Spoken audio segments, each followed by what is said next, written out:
Eu tenho certeza que você já deve ter ouvido da teoria dos 4 temperamentos: sanguíneo, colérico, melancólico, fleumático. Mas você já viu essa teoria sobre a perspectiva cristã? Eu sou a Sara, do canal Etc e tal, e hoje vamos conversar sobre esse livro aqui, ó, Temperamentos Transformados, uma obra de Tim LaHaye. Enquanto a vinheta está rolando, vai deixando seu like e se inscreve para receber meus conteúdos como esse.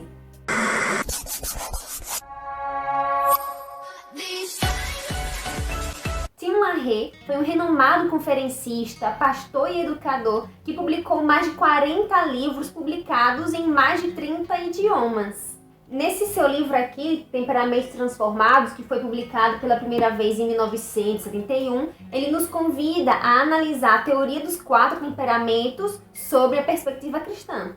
Nos primeiros capítulos, o autor ele vai fazer um resumo da origem da teoria, os seus principais contribuintes, seus principais refutadores, mas ressalta a importância de estudarmos qualquer método científico, qualquer teoria científica à luz da Bíblia. Nós, como cristãos, temos que ter como base sempre a teologia cristã. Os 4 temperamentos parecem ser aceitos pelo cristão porque são compatíveis com muitos conceitos das Escrituras. Da mesma forma que a Bíblia ensina que todos os homens têm uma natureza pecaminosa, os temperamentos indicam que todos têm suas fraquezas. E aqui o autor ele utiliza a biografia de 4 personagens bíblicos, fazendo uma análise de seus comportamentos para pontuar características que indiquem os seus temperamentos, abordando comportamentos antes e depois da obra do Espírito Santo. O primeiro temperamento descrito é o sanguíneo, exemplificado pelo apóstolo Pedro. Nas características negativas desse temperamento, nós podemos citar instabilidade emocional, vontade fraca, impulsividade, indisciplina, medroso, exagerado, influenciável. Características positivas desse temperamento nós podemos citar bom orador, se expressam bem, comunicativo, simpático, amável, bom companheiro, entusiasta, alegre. As palavras, então disse Pedro, são introdutórias de mais expressões do que a soma total das falas de todos os outros discípulos, indicando aí o nosso fala pelo cotovelos. E apesar do sanguíneo parecer ser valente, ele é medroso. A gente vê isso com clareza na noite que Pedro saiu do barco, andou pelas águas, ali depois se afundou. Uma das ações mais impulsivas de Pedro, conhecidas amplamente, aconteceu lá no Getsemane, quando os soldados vieram prender Jesus, ficou aquela confusão. Pedro pegou a espada e cortou fora a orelha de um soldado. Provavelmente ele estava mirando na cabeça e o cara se esquivou assim, Ele não tinha tanta experiência com espadas, afinal de contas era um pescador. Provavelmente foi isso que aconteceu, porque é tipo do sanguíneo agir antes de pensar, Escrito em Lucas, capítulo 5, do 1 a 11, se quiser, depois vocês leem com calma, Os discípulos tentaram pescar a noite toda e não estavam conseguindo, e Jesus, ao encontrá-los, diz, lancem a rede de novo, e eles obedecem. E o que acontece após eles pegarem os peixes, acontece o seguinte, comovido, sem acanhamento nenhum, Pedro se prostra aos pés de Jesus e diz, Senhor, afaste-se de mim, retire-te de mim, porque eu sou um homem pecador. Essa emoção é típica do sanguíneo. É comum vê-los mostrar o seu íntimo com toda sinceridade. Pedro também é conhecido como o discípulo que negou Jesus, E uma das características do temperamento sanguíneo é ser influenciável, ser adaptável ao ambiente que o cerca. Muitos sanguíneos, quando colocados sob pressão, preferiram mentir ao ter de enfrentar situações embaraçosas, sofrer penalidades, mas também o comportamento posterior, de quando ele se arrependeu, a Escritura diz o seguinte, saindo dali chorou amargamente, e somente os sanguíneos e melancólicos são dados ao choro. O desejo do coração de Pedro era ser um indivíduo estável e por essa razão Jesus Cristo mudou o nome dele de Simão para Pedro, afirmando, tu és Pedro, és pedra. Quando uma pessoa recebe Jesus Cristo em sua vida, ela se torna uma nova criatura. E nós vemos agora outros comportamentos diferentes daquela impulsividade que agia sem pensar. Vamos analisar essa cena aqui. Tá lá no último capítulo de João, Quando Jesus, depois da ressurreição, ele fala o seguinte, Simão, filho de João, você me ama mais do que estes? E Pedro respondeu, sim, Senhor, tu sabes que te amo. Isso umas 3 vezes, Mas Na tradução do português não aparece um jogo interessante de palavras. O termo grego ágape, que é o original, né, aparece lá. Jesus estava perguntando, tu me amas? E era como se Pedro tivesse, sim, eu gosto muito de ti. E Jesus continua a perguntar, né, até o momento em que ele corresponde àquela palavra ágape, né, que Cristo tinha usado. E isso sinaliza o quê? O reconhecimento de Pedro, né, que não podia ser muito emotivo, que ele deveria dar e prometer somente aquilo que ele tinha certeza de que fosse cumprir, né? Ele agora queria provar o seu amor por meio de atos, não só por palavras. Depois da plenitude do Espírito, o sanguíneo ele não demonstra mais atitudes de falta de domínio próprio.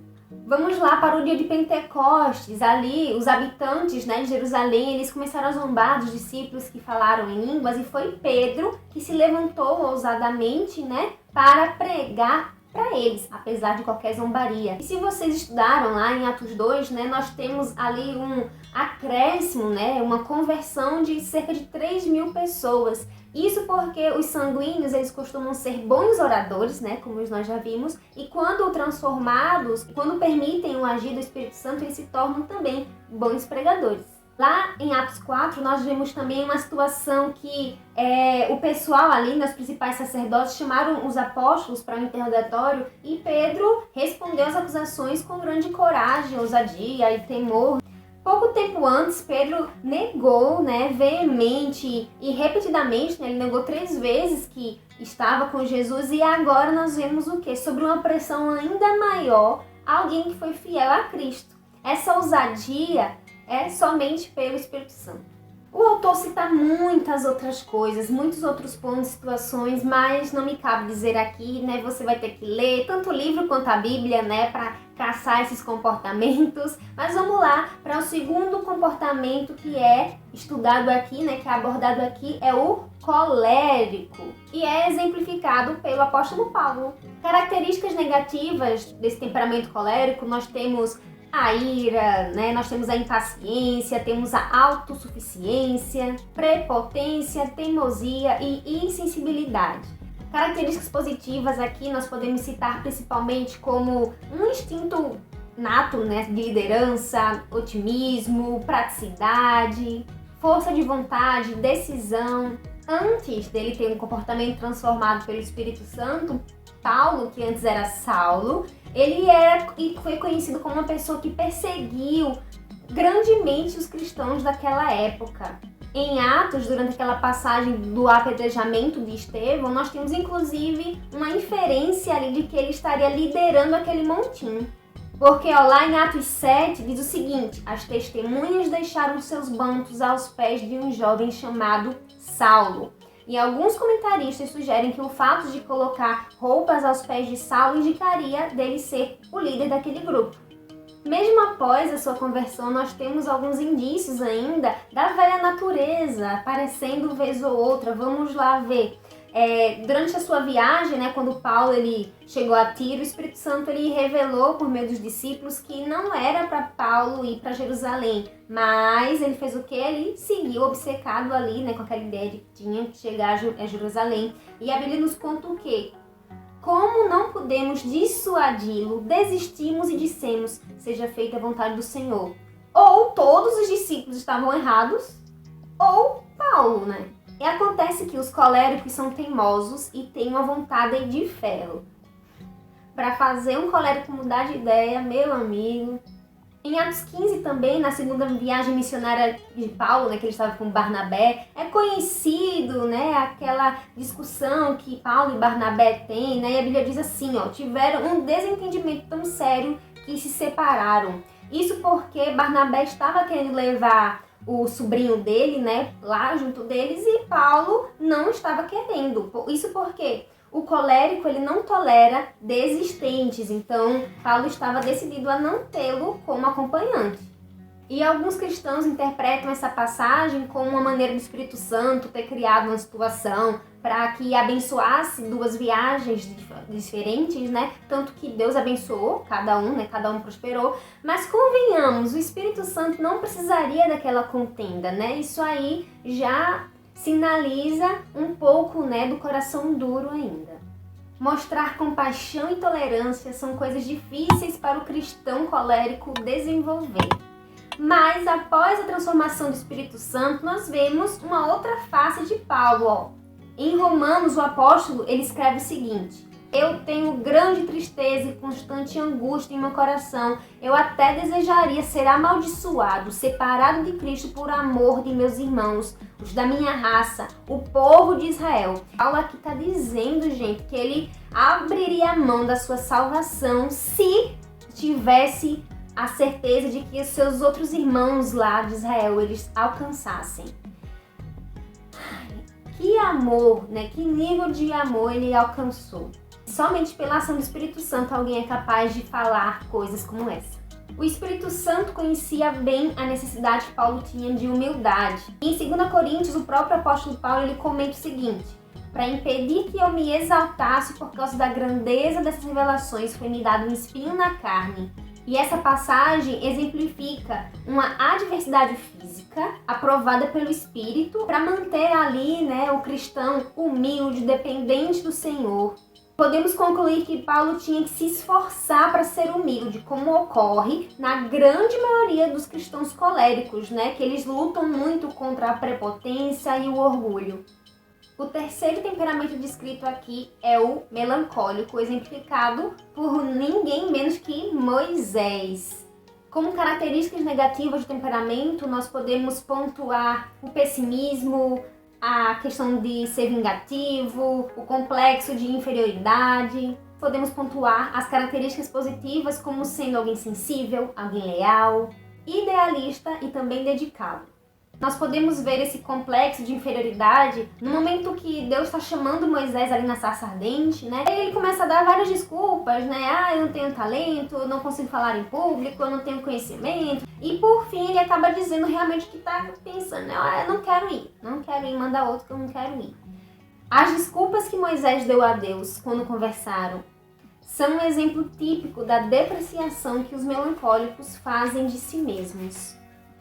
Os melancólicos, eles também são perfeccionistas, então eles raramente ficam satisfeitos com ações de terceiros, também com as suas próprias ações. Então eles têm muita dificuldade de delegar trabalho a outros, eles geralmente acumulam tudo para si, porque afinal de contas eles confiam mais no seu próprio trabalho, né? Eles têm essa dificuldade de confiar o trabalho para outras pessoas. A ponto do sogro de Moisés ter que chegar a ele e dizer: olha, delega aí a atividade que você só está chegando exausto, né? Você não vai conseguir dar conta de tudo. E as ações influenciadas pelo Espírito Santo estão amplamente escritas lá em Êxodo e Números. Vocês podem ler com mais calma, né? E o livro também aborda algumas coisas. Simbora para o próximo temperamento aqui que ele vai ser falado. O último, né, que sobrou é o fleumático. E aqui ele vai exemplificar com Abraão.